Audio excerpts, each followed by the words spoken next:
बोलिए श्री प्राणनाथ प्यारे की जय। बोलिए श्री सद्गुरु महाराज की जय। सुंदर साथ जी, आज का विषय कल वाला ही है कि हमारे कौन से कार्य से धनी को सबसे ज्यादा दुख पहुंचता है। कल बहुत से सुंदर साथ जी ने इस विषय पर बोला है। आज जिन लोगों ने नहीं बोला है वो इसके लिए बोलने के लिए आएंगे। रंजना, आपसे शुरुआत करें, आप आओगे?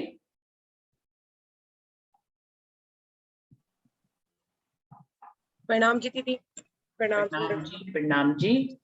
मैं ये चाह रही थी अगर कोई एक आध जना और बोलता तो फिर मैं आगे बोलती।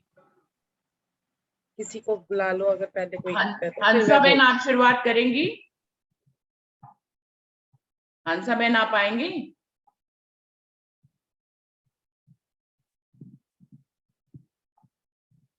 हंसा बहन आई नहीं है क्या अभी? प्रणाम जी। प्रणाम जी। हंसा बहन है नहीं क्या? है ना। ओ, ओए, आती है थोड़ी देर में। तो वो भी थोड़ी देर में ही आने के लिए कह रहे हैं। गोविंद भाई, आपसे शुरुआत करें प्रणाम क्या? जी। मैं ही बोलती हूँ दीदी। प्रणाम ठीक जी। है, ठीक है, ठीक है, आप बोलिए। प्रणाम वाला। प्रणाम जी। प्रणाम जी। दीदी, मेरे मन में ये भाव आ रहा था कि अभी मेरे घर में कोई घटना हुई थी तो मैं खूब रो रही थी। तो मेरे मन में राजी ने उपजाया कि किस लिए रो रही है। कि हम थोड़ा सा बात को पहले रख रही हूँ, फिर उसके बाद मैं बोलूंगी, बताऊंगी कि हम राज्य के दिल में खेल देख रहे हैं, परम धाम में बैठे, और वहाँ स्वलीला अद्वैत है। राज्य ही अपने तन बनाते हैं और उनके साथ लीलाएं करते हैं। जब परम धाम का माहौल हमारे आसपास का राज्य बनाते हैं, तो जब हम राज्य के हृदय में खेल देख रहे हैं, तो हमारे यहाँ का भी आसपास का माहौल राज्य क्रिएट करते हैं। ये बात हम वाणी से, इलम से जानने लग गए हैं कि हम परम धाम में बैठे खेल देखें।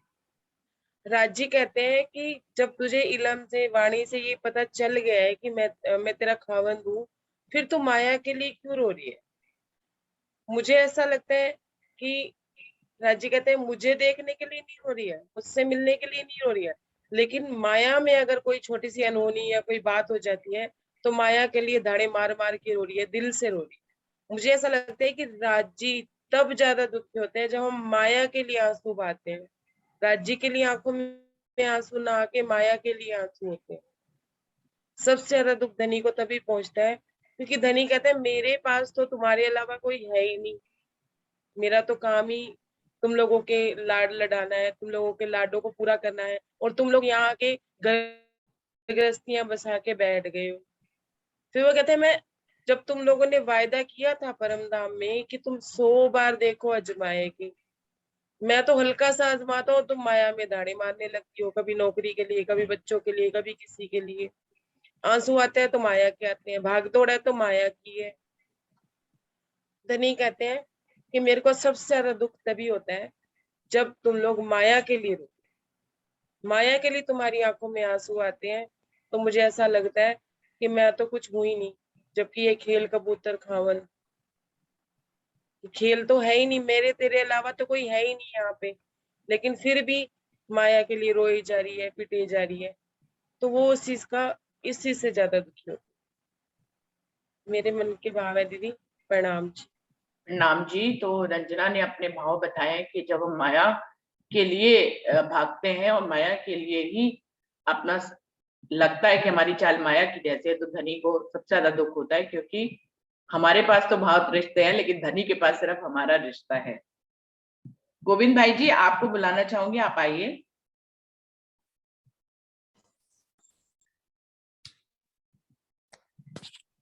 प्रणाम जी सुंदर साथ जी। प्रणाम जी। प्रणाम सुंदर जी। साथ के प्रणाम जी। चरणों में प्रणाम जी। कह रहे सुंदर साथ जी, एक कालमाय के ब्रह्मांड में जब हम एक खेल तो परम धाम में बैठ के, राज्य के चरणों में बैठ के ही देख रहे हैं। परम धाम में तो कोई दुख होने का वो होता ही नहीं है। श्री राजी महाराज ने हमें लाड लज्जत देने के लिए ये पूरा खेल बनाया, अधिक सुख देने के लिए पहले से ही ब्लूप्रिंट तैयार करके हमें ऐसा एक बढ़िया खेल दिखाने के लिए इधर भेजा है।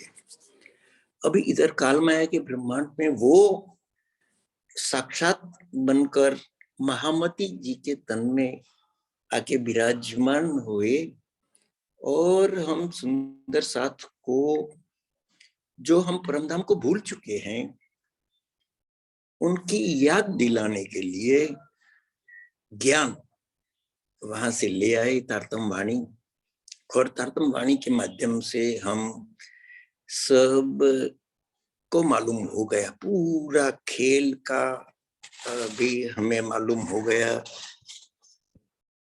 अभी महामती जी कहते हैं कि खेल में अभी जब जब साथ में विरोध होता है, उनको तो बहुत ही जीवन में विरोध का अनुभव हुआ।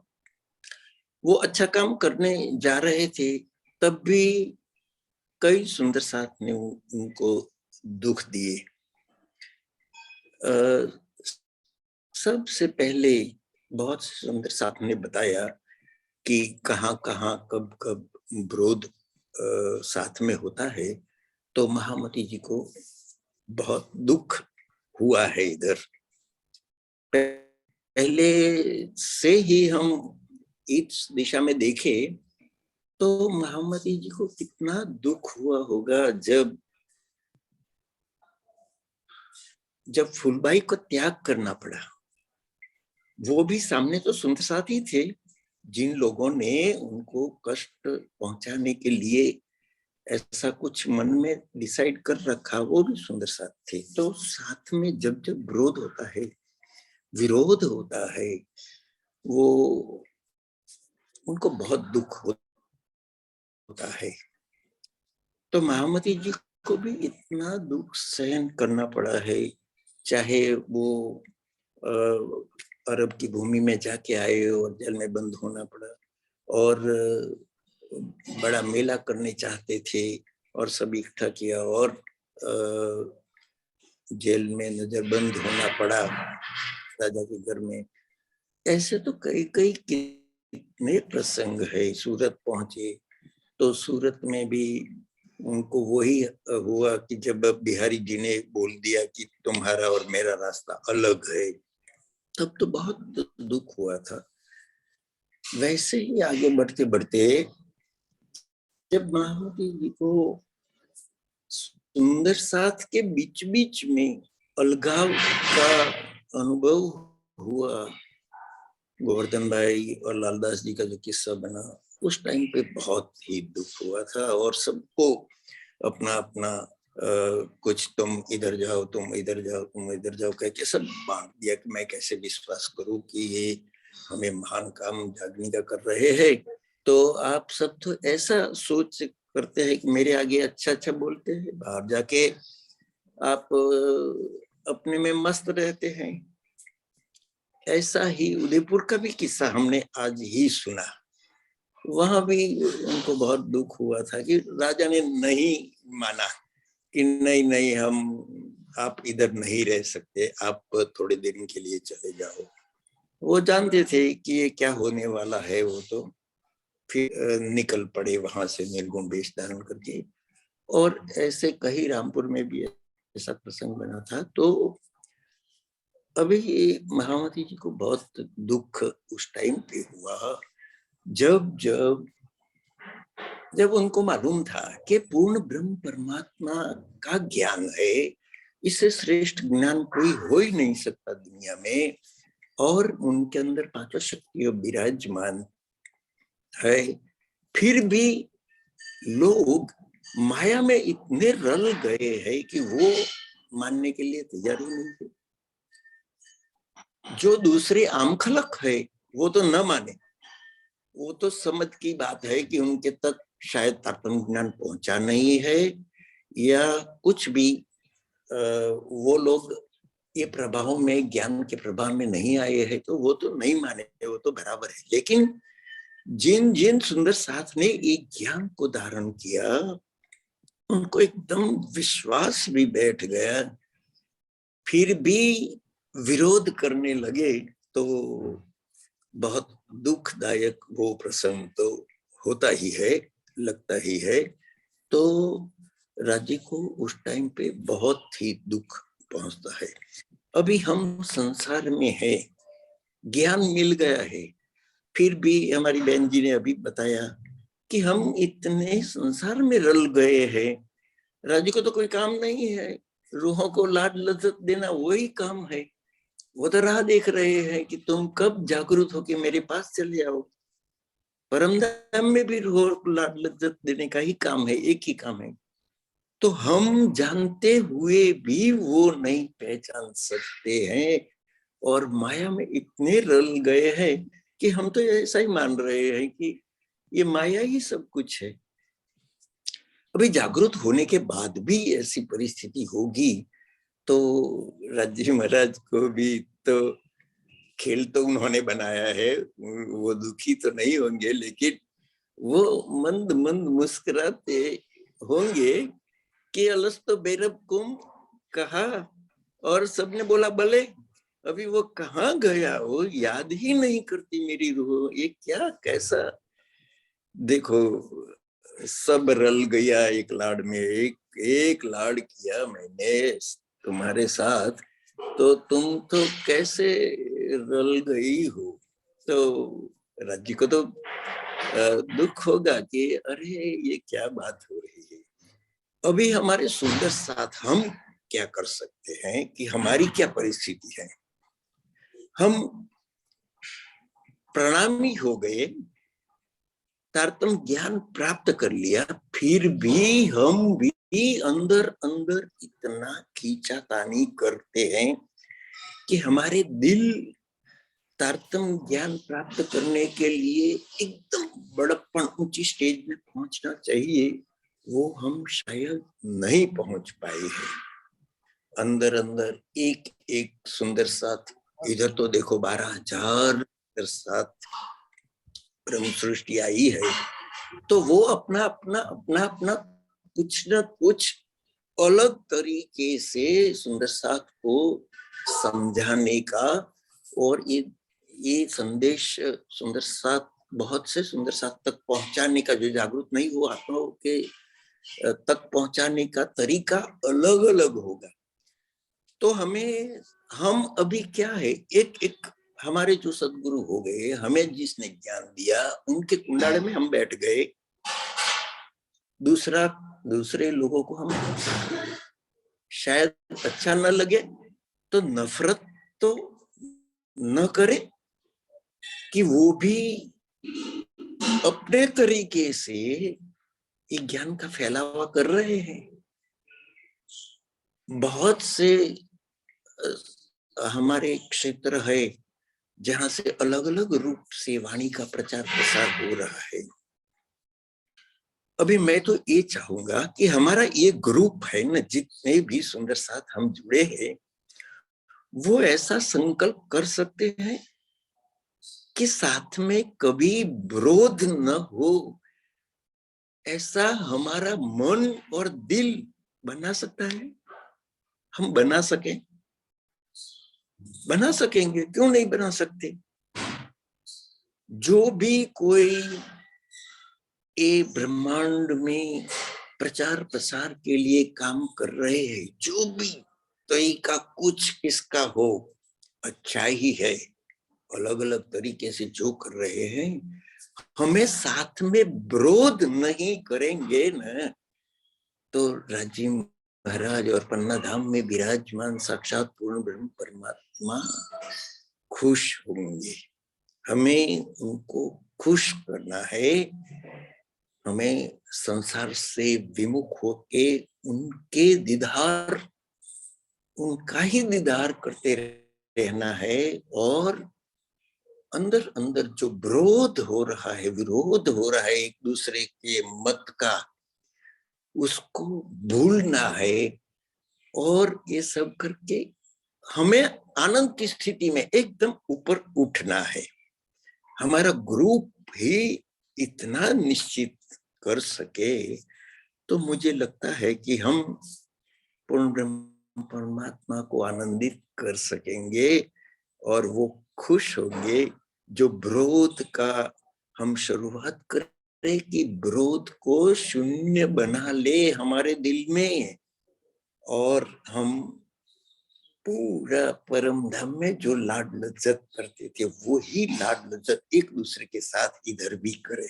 सुंदर साथ जी, मेरा ये भाव है, आपके चरणों में रखा। सब सुंदर साथ के दर्शन का लाभ मिला और सब सुंदर साथ के चरणों में कोटान कोट प्रणाम जी। प्रणाम जी। प्रणाम जी, प्रणाम जी। तो गोविंद भाई जी ने प्रणाम बहुत जी, सुंदर सुंदर संदेश साथ जी। दिया। प्रणाम जी सुंदर साथ जी। प्रणाम जी, प्रणाम जी। हाँ जी, आप बोलिए। दीदी, मेरा भाव तो यही है कि जैसे इंद्रावती श्री प्राणनाथ जी ने सब सुंदर साथ को अपनी साथ लेकर चले, सबकी जागनी करी, सबको का मार्गदर्शन करा। इसी तरह राज जी खुश हुए। और अब जिस तरह एक भेड़ चलाया आगे पीछे पीछे होले, सब उन्हीं के पीछे पीछे इसी तरह ही बस राज जी के चरणों में इसी तरह बढ़ते चलो। अब तो ऐसा हो रहा कि एक दूसरे की सुंदर साथी आपस में एक दूसरे निश्चित में लेके चल रहे, एक दूसरे की काट करें तो क्या नाम, फिर राज्य कैसे खुश होंगे इस तरह। तो बस यही है कि अपना बस जैसे प्राणनाथ जी ने सबको लेकर चले अपने साथ में, इसी तरह बस सिर मिला के चलो सब, जब तो एक साथ राज्य भी खुश होंगे कि हाँ मेरी अंगना सब एक है। बिल्कुल। पवित्रा दीदी, यही संदेश औरों ने भी दिया है। हाँ जी, प्रणाम जी। रंजना, आप बताओ। प्रणाम जी। दीदी, इसमें भी एक बात आती है कि जब हम इस बात को जान गए, मतलब मैंने अभी जैसे बोला कि हम परम धाम में बैठे खेल देख रहे हैं, हमारे आसपास का माहौल राज्य ने क्रिएट किया है।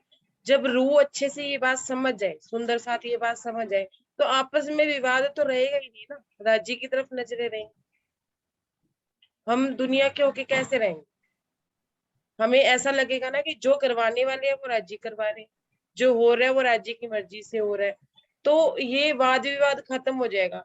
ये जो सुंदर साथ राज्य पे टारगेट ना करके ज्ञान प्रतिष्ठा, मान प्रतिष्ठा पे अपनी ध्यान रखते हैं कि मेरी मान प्रतिष्ठा कम नहीं होनी चाहिए, उसके चक्कर में आके वो एक दूसरे का विरोध करते हैं, एक दूसरे को गलत साबित करने की कोशिश करते हैं। जहां तक मेरे मन में भाव आ रहे दीदी, तो जब वो एक राज्य की तरफ देखेंगे, राज्य की तरफ ही ध्यान करेंगे, तो उनके मन में ये बात आएगी नहीं ना। उनको तो ये लगेगा हमें राज्य का आनंद आ रहा है, हम किसी का विरोध क्यों करें। किसी की बात सही लग रही है तो एक्सेप्ट कर लो, नहीं सही लग रही तो छोड़ दो, बस इतनी बात।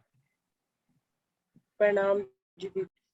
है तो मूल मंत्र बहुत छोटा सा, लेकिन कार्यान्वित करने में थोड़ी सी देर लग जाती है हर किसी को कि भैया बात समझ में आ रही है तो एक्सेप्टेबल है, नहीं समझ में आ रही है तो छोड़ देनी है। लेकिन कहीं ना कहीं वजूद की साहिबी में इंसान पड़ जाता है और वाद विवाद करता है।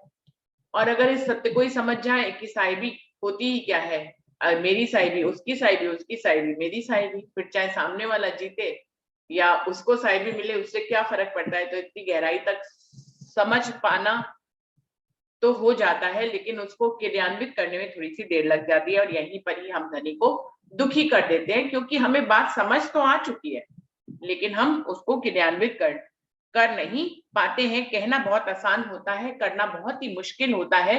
जो इतना सुंदर साथ कहना है कि सुंदर साथ में सबने लगभग इस चौपाई को बोला है कि जैसे जैसे सुंदर साथ में प्रीत होती है धनी को सुख होता है, जैसे जैसे विरोध होता है तो उनको दुख होता है। तो ये बात सभी को पता है और हमेशा से पता है। तो ये कोई बात आज हम इस विषय पे थोड़ी ना बोल रहे हैं इस चौपाई को कि आज ही हमने ये वाली चौपाई ली, हम आज ही इस पे मंथन कर रहे हैं। बरसों से, ये तो हमेशा से, जब से वाणी है तब से ही चौपाई है। और शिवजी साहिब जी ने जब 10 बरस पन्ना में लीला करी तब भी ये चौपाई थी, तभी के हिसाब से तो ये चौपाई बोली गई। तो मीन्स मतलब ये हमेशा से, जब से वाणी है तब से ये चौपाई है और तब से सुंदर साथ इस चौपाई को समझते हुए भी समझ नहीं पाता है, इसके ऊपर चल नहीं पाता है। तो सुंदर साथ जी, इसीलिए सुंदर साथ के बीच में विरोध बना ही रहता है, वाद विवाद बना ही रहता है, चाहे शब्दों से हो, चाहे दिल से हो, चाहे दिमाग से हो, लेकिन ये विरोध चलता है क्योंकि ये दुनिया द्वैत की है। तो जरूरत है जागने की, जरूरत है रहने की कि हम इस चौपाई को जितना समझ पाते हैं, जितना इसका अर्थ करके सुंदर ढंग से कह पाते हैं, दूसरों को इसको कहकर सुनाकर प्रभावित कर पाते हैं, उतना ही हमें चलकर प्रभावित करना चाहिए इस चौपाई के ऊपर, कि हमें विरोध नहीं करना चाहिए। गोविंद भाई जी भी यही संदेश दे रहे हैं, रंजना भी यही संदेश दे रही है, हर कोई जितने भी लोगों ने बोला उन्होंने यही संदेश दिया कि विरोध नहीं करना चाहिए। तो शुरुआत अपने से ही करनी चाहिए, हमें दूसरे का इंतजार नहीं करना चाहिए कि वो हमसे विरोध करना बंद करें। बेहतर है कि विरोध करना हम पहले खुद से बंद करें, क्योंकि हम भी बहुत दफा ऐसा होता है कि वाद विवाद में फंसते हैं और फिर अपनी बात पे अडिग रहते हैं, अपनी बात को सही साबित करते हैं। तो शुरुआत अपने आप से करनी चाहिए। ये रहनी की बात है, तो इस रहनी पे जैसे ही सुंदर सा चल के दिखाएंगे, धनी प्रसन्न हो जाएंगे। और धनी को प्रसन्न करना हमारा पहला आरजू होनी चाहिए, हमारी पहली ख्वाहिश होनी चाहिए कि धनी प्रसन्न तो सब प्रसन्न। तो हमको धनी को प्रसन्न करने के लिए अपनी रहनी को बदलना चाहिए। और सुंदर साथ जिन्होंने नहीं बोला है, अभी तो बहुत टाइम है, वो बोले। श्याम भाई आप कुछ कहना चाहेंगे?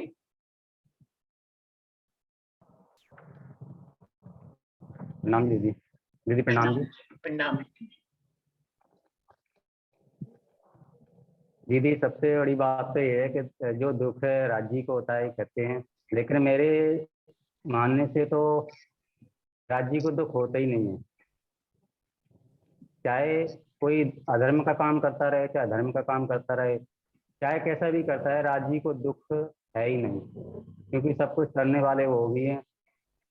कुछ गलत भी कर रहा है तन तो उनके हुक्म से कर रहा है, अच्छा काम कर रहा है तो उनके हुक्म से कर रहा है। तो इसको लेके चलते हैं तो राज्य को दुख है ही नहीं कुछ। श्याम भाई, मूल परात्म परम धाम से देखेंगे तो सबने ये बात पहले भी बोली है कि वहां परम धाम में दुख नहीं है, वहां धनी को दुख नहीं होता है। यहाँ पे भी दुख नहीं होता है, लेकिन राज्य जिस तन में विराजमान है वो तन भी तो राज्य का ही तन है, चाहे वो महाराज ठाकुर का तन हो, धनी देव चंदी का तन हो।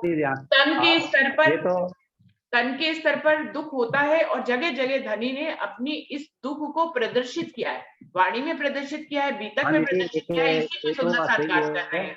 जो जिस तन में राज्य के आए हैं या रूहें आई हैं या श्यामा रामारानी की आत्मा आई है, वो तन दुख हो सकता है। लेकिन ये कहे कि राज्य दुखी है तो इस बात को तो खैर हमारे समझ में नहीं आती। हम ये नहीं कहते, हम मानते भी हैं, लेकिन हमें समझ में नहीं आती है कि वो कैसे दुखी होते हैं। वो जिस तन में आए हैं वो तन दुखी हो सकता है, कोई भी तन हो, चाहे वो गरीब का हो, चाहे गादीपति का हो, चाहे सुंदर साथ का हो, चाहे परवाही का हो। जिस तन में आए हैं वो तन दुखी हो सकता है, लेकिन मेरे को और समझ में नहीं आती है। दीदी आप ही समझाओ फिर। श्याम भाई, हमें बात समझनी पड़ेगी। परम धाम में तो रूहें भी दुखी नहीं है, परम धाम में तो रूहें भी दुखी नहीं है, राज्य के आनंद में मस्त है। उन्हें पता ही नहीं था खेल कैसा होगा, वहां पे तो वो भी सुखी हैं। लेकिन यहाँ आने के बाद तो माया के दुख लगे हुए, दुनिया के दुख लगे हुए। परम धाम में ना रूहें दुखी है ना राज्य दुखी है, वो तो आनंद में है।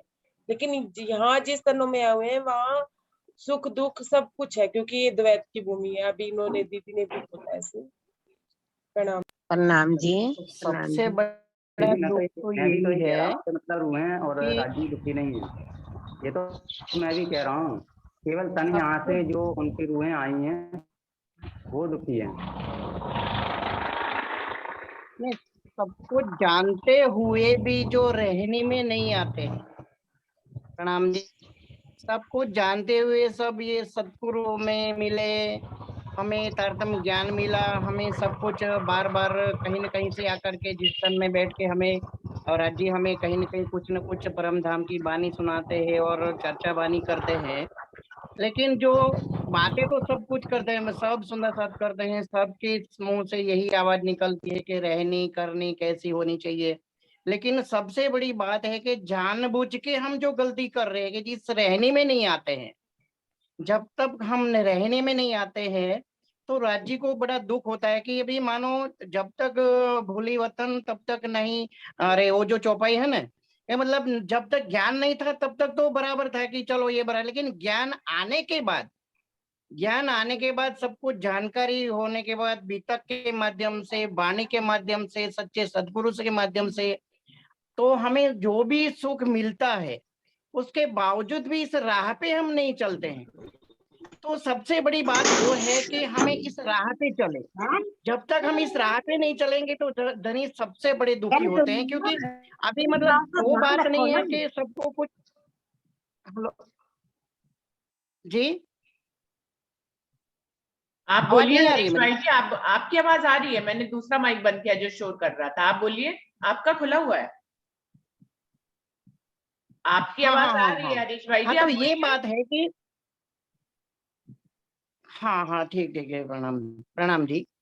तो सबसे बात ये है कि सब कुछ जानते हुए भी जो गलती करते हैं सुंदर साथ जी, कि ये हमें सच्चे सद्गुरु मिल गए, वाणी आ गई, बीतक से हमें अभी बीतक भी चल रहा है, हमें उसमें जो जो प्रसंग आते हैं वो हम देखते सुनते हैं, लेकिन सुनने के बाद भी जो हमें जो करना है, जो धनी ने हमें जिस राह पे चलने के लिए बोला है उस राह पे हम नहीं चलते हैं।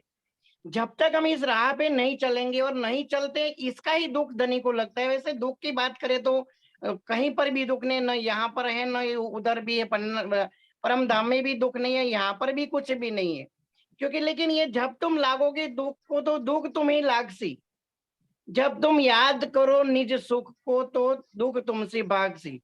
बातें तो ये चौपाई भी बोलते हैं, बात भी करते हैं, सब कुछ हमको सब कुछ सदगुरु महाराज ने हमको सब कुछ बता दिया है, जो हमें कैसे, हमारी कैसी चाल, हमारे कौल फिलहाल कैसा होना चाहिए, हमें चाल कैसी, ये बातें भी हम ही करते हैं, कोई और नहीं करता है। लेकिन उसके बाद भी हम इस राह पे नहीं चलते हैं। इस राह पे चलना सबसे बड़ी बात है, और इस राह पे जब नहीं चलते हैं, जानबूझ के गलती करते हैं, बार बार गलती करते रहते हैं, तो इस बात पे राज जी धनी मेरे बहुत दुखी होते हैं कि कब तक। अभी ये बहुत अभी आखिरी समय चल रहा है, अभी सब मोमिनों के दिल में, दाम हृदय में आकर के बैठ भी गए, लेकिन उनको उजागर मतलब अंदर जो बैठे हैं धनी, उनको भी, उनकी भी पहचान हम नहीं करते हैं। तो सुनने के लिए भी बैठ जाता, मैं भी बैठ जाता हूँ कहीं से भी। आज तो क्या है कि जहाँ जो भी मिला वो सुंदर साथ वहीं पर जाकर के अपना सुख लेते हैं। राज्य जहाँ पर भेंट देते हैं, ये राज्य का ही हुक्म होता है कि जहाँ पर भी वाणी चर्चा होती है या तो कोई मंच लगा है, लेकिन वहां जाने के बाद भी हमें जो चट्टान वाला ज्ञान रहता है कि हाँ हाँ, अरे बात है, क्या बात कही है, यही हम कहते हैं। लेकिन उस राह पे हम जब तक नहीं चलते नहीं है, इसी इसी बात का राज्य को बहुत दुख है। इसीलिए हमें सच्ची राह, हमें राज्य ने वो सतगुरु, सच्चे सतगुरु मिले हैं। अब तो हम कहीं भी फोन के द्वारा, हमें मानो कोई चौपाई का अर्थ नहीं निकलता है तो हम फोन करके पूछ लेते।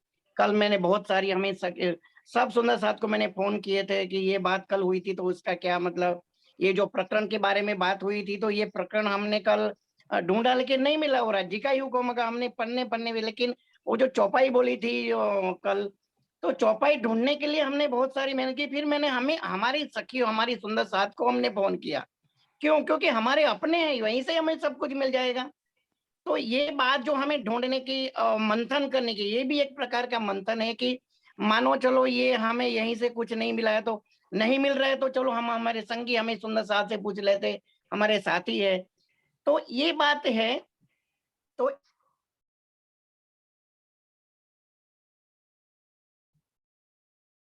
हरीश भाई जी, आपके का नेट प्रॉब्लम कर गया, अब आपकी आवाज नहीं आ रही है, आपकी आवाज अब नहीं आ रही है। रूप में किसी न किसी दाम हृदय में बैठ के राज्य हमें बताते हैं, लेकिन फिर भी हम उस राह पे नहीं चलते, उसी बात का सबसे बड़ा दुख राज्य को होता है। तो ये सब हम सब सुंदर साथ को ही देखना है, हम सब मिलके एक साथ चलना है और राज्य की राह पे हमें चलना है। यही हमारा सब कुछ सुख है, यही हमारा परम धाम है, यही हमारा परम धाम होता है यार। इतनी बैठे घर जाके धाम, यहीं पर भी हम परम धाम का सुख ले सकते हैं, लेकिन जब तक हम इस राह पे नहीं चलेंगे, ये राह ही हमारी सबसे बड़ी खोज है। और इसी राह पे जब राज्य ने बता ही दिया है कि 25 पक्ष क्या है, इस 14 लोक का ब्रह्मांड क्या है, हमारे यहाँ पर तो दुख ही दुख है। जो देखने आए तो देख लिया, हम बात भी करते हैं कि यहाँ पर तो बहुत दुख है, कभी कुछ आ जाता है तो अरे रे क्या हो रहा है, लेकिन इसके पीछे हम रो रहे हैं कि ये दुख आ गया, हमारे पास वो नहीं है, ये नहीं है, वो नहीं है, हमें ये दुख देता है, हमारे घर के माहौल में ये सब कुछ हो रहा है, लेकिन इसके लिए हम रो रहे हैं। लेकिन जब धनी की बारी, धनी जो हमारी राह देख के बैठे हैं आज कि रूहों अब तो खेल खत्म हो, अब तो आ जाओ। कितना दुख, कितना आपने संसार को देख लिया, अब तो आ जाओ मेरे पास। कब से राह देख रहे हैं, वहीं से तो देखा जाए तो वहां पल भी नहीं हुआ, लेकिन उस पल में भी राज जी हमारे लिए, हम रोह के लिए, हम सुंदरसाद के लिए कितने दुखी है, इसके बारे में जब तक हम सोचेंगे, सोचने लग जाएंगे, और इस राह पे हम कहने का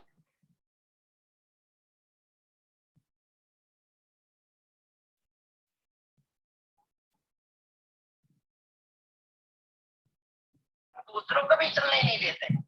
ये भी बात है। देखिए अभी यहाँ तो कुछ चौपाई का खुलासा नहीं किया तो फोन करके पूछते हैं, तो ये बात है। बस राज्य को इसी बात का दुख है, तो बस हम एक राह पे चलें, उसी राह पे चलने की कोशिश करेंगे और चलेंगे।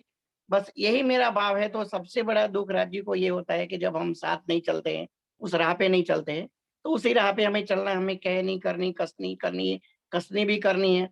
कसनी भी हमें कहाँ करनी है, राज्य ने सब कुछ कसनी करके हमको तो तैयार भोजन, हमारे डिश 56 भोग दे दिए हैं, बस खाने की ही बारी है, लेकिन वो भी नहीं खाते। हमारी थाली में ये है तो दूसरों भी ये देखते हैं कि नहीं नहीं, इस थाली में नहीं है तो उस थाली में बड़ा है। तो ये देखने का नजरिया हमें बदलना चाहिए। नजरिया जब तक हमारा नहीं बदलेगा तब तक राज्य बहुत दुखी है। हमारी नजर बस हम सुंदर साथ एक होकर के चलेंगे, एक होकर के मिल के चलेंगे, तो राज्य खुश है। बाकी मेरा ये भाव है दीदी, यदि मेरे बोलने में कुछ गलती हुई हो तो मैं क्षमा चाहता हूँ और प्रणाम करता हूँ। प्रणाम जी, सभी सुंदर सा जी को प्रणाम। हरीश भाई जी, इतनी बड़ी रहनी की बातें करने के बाद फिर आप कहते हैं कि मुझसे कोई गलती हो गई। अब पहले रहनी तो यहीं पे सुधारिए कि धनी आपसे कहलवा रहे थे, तो फिर गलती की बात ही क्यों कहनी, यहीं से शुरुआत करिए। सुंदर साथ जी, जो कोई सुंदर साथ के बाद में मेरे पास फोन आते हैं कि कहाँ से बहुत शोर आ रहा है, वो अरविंद भाई जी आप बिल्कुल माइक का ध्यान नहीं रखते हैं। एक मिनट सुंदर साथ जी।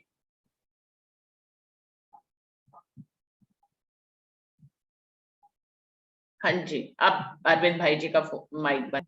दीदी रिकॉर्डिंग तो बाद में किसी सुंदर साथ के मेरे पास फोन आते हैं कि हमसे ये बात शायद गलत निकल गई, इसको कट कर दीजिए, तो मैं उनको बताती हूँ कि मुझे 2 वीडियो जोड़नी तो आती है लेकिन कट करनी नहीं आती है। और एक ही जवाब मेरा होता है कि यहाँ बैठक में जो बैठा उससे धनी का हुक्म बुलवा रहा है, इसलिए फिक्र छोड़ दीजिए और स्वतंत्र होकर बोलिए। ये बैठक ही इसलिए है कि हर कोई स्वतंत्र होकर बोल सके। तो सुंदर साथ जी, इसीलिए यहाँ पर स्वतंत्र टॉपिक भी लिए जाते हैं कि जिसका जो मन है वो अपना टॉपिक यहाँ पर दे सकता है और उस पर हम लोग मंथन करेंगे।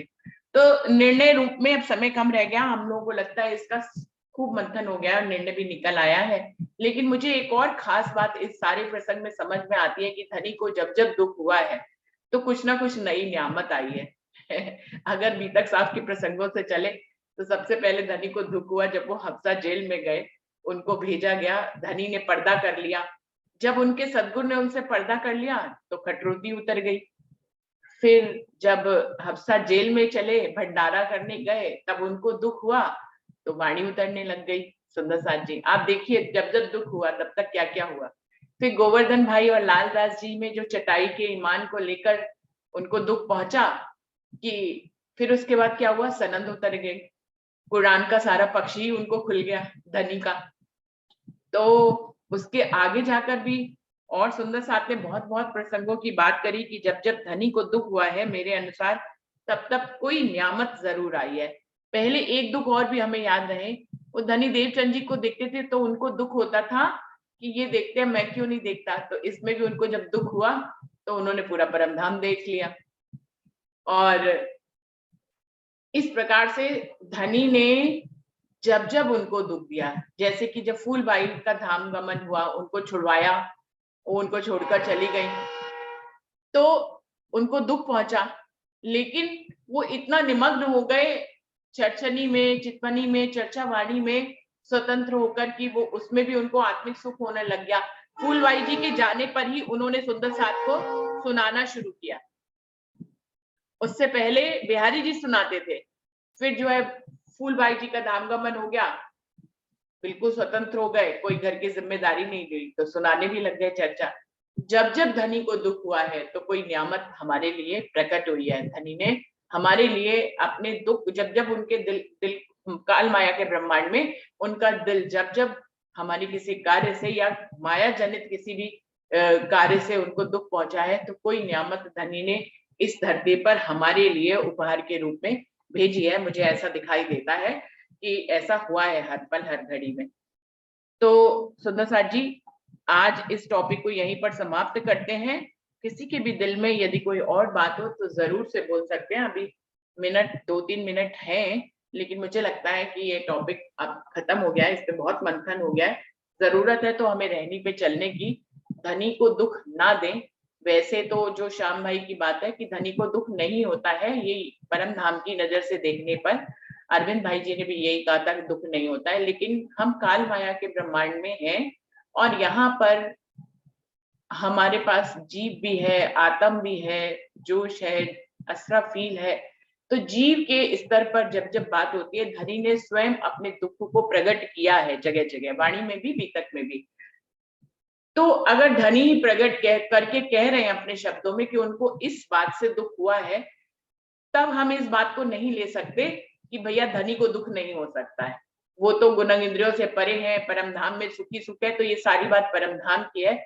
धनी ने जैसे इस कालमाया के ब्रह्मांड में आने पर इसके नियमों को ना तोड़ते हुए यदि उनको भूखा रहना पड़ा तो वो भूखे भी रहे हैं, बीतक में वर्णन आया। तो यदि उन्होंने इस नियम को नहीं तोड़ा तो उनके वजूद को यदि दुख भी हुआ है तो उन्होंने इस नियम को भी नहीं तोड़ा है। तो उन्होंने काल माया के ब्रह्मांड में अपने दुख को जगह जगह बीतक और वाणी में प्रकट किया है, जिसमें हफ्से का प्रसंग आता है, धनीदेव चंद जी का मुख मोड़ने का प्रसंग आता है, गोवर्धन और लालदास जी का लड़ाई करने के प्रसंग में उनका दुख हुआ। इन सब बातों में उन्होंने जगह जगह बताया है कि उनको दुख हुआ है। तो काल माया के ब्रह्मांड के नियमों को ना तोड़ते हुए अगर धामधनी यहाँ पर जागने की राह में चलते हुए यदि भूखे रहने के नियम को नहीं तोड़ते हैं, तो वो दुखी वजूद को जो दुख होता है इस नियम को भी वो नहीं तोड़ते हैं और अपने दुख को प्रकट करते हैं वाणी और बीतक में। ऐसा